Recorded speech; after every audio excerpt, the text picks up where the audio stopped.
మరో ఉత్తరం చూద్దామండి. సూర్యాపేట నుంచి రాము గారు రాస్తున్నారు.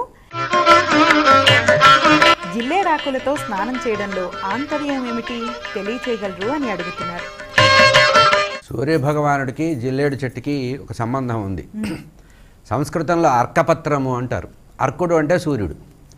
ఆ సూర్య భగవానుడి యొక్క శక్తి వల్ల ఈ అర్కపత్రాల మీద సూర్యకిరణాలు పడి అందులో ఆరోగ్యానికి సంబంధించినటువంటి కొంచెం శక్తి వృద్ధి అవుతుంది. కనుక మరీ ముదిరిపోయిన ఆకులు కాకుండా, ఎందుకంటే ముదిరిపోయిన ఆకుల్లో పాలు ఉంటాయి, అది కొంచెం ప్రమాదం. కనుక లేత జిల్లేడు ఆకుల్ని తీసుకొని పెట్టుకోవాలన్నారు. శరీరంలో 7 చోట్ల, నెత్తి మీద 1, 2 భుజాల మీద 1, 2 చేతులు, 2 కాళ్ళు, ఇట్లా 2 2 2, శిరస్సు 7వది.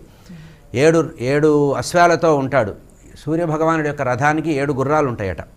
ఆ ప్రతీకగా సింబాలిక్గా మన వాళ్ళు 7 ప్రదేశాల్లో శరీరంలో, శిరస్సు మీద 1, భుజాల మీద 2, 2 చేతులు, 2 కాళ్ళు, ఇట్లా జిల్లేడు ఆకులు పెట్టుకోవాలి. ఎందుకంటే జిల్లేడు సూర్యభగవానుడి యొక్క ప్రతిరూపం.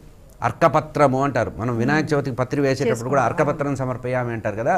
అర్కుడు అంటే సూర్యుడు. సూర్యభగవానుడి యొక్క తేజస్సు దాంట్లో ఉంటుంది. కనుక ఆ సూర్యుడి తేజస్సు ఏదైతే ఆరోగ్యానికి సంబంధించిన ఇది ఉంటుందో, ఆరోగ్యం వృద్ధి కావడానికి, శరీరం తేజస్సు రావడానికి, తాపం వెళ్ళిపోవడానికి, తర్వాత మనలో లోపల ఉండేటువంటి అనారోగ్య సంబంధించినటువంటి రుగ్మతలు ఏమైనా తొలగిపోవడానికి ఆ అభ్యంగన స్నానం, పూర్తిగా శిరస్సు తడిచేటట్టుగా స్నానం చేసినట్లయితే సూర్యభగవానుడి యొక్క అనుగ్రహం ఉంటుంది. కనుక జిల్లేడాకులు పెట్టుకోమన్నారు.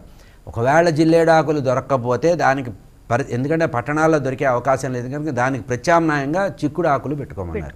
చిక్కుడాకులు అయినా సరే పెట్టుకోవచ్చు, కానీ కేవలం జిల్లేడాకులే పెట్టుకోవాలని లేదు. జిల్లేడాకు ప్రమాణంగా చెప్పబడింది. మనం నైవేద్యానికి చిక్కుడాకులు వాడతాం కదా, కనుక అది కూడా ధరించి చేయవచ్చు. అయితే లేత ఆకులు పెట్టుకోవడం అనేది ఇక్కడ ప్రత్యేకంగా చెప్పారు.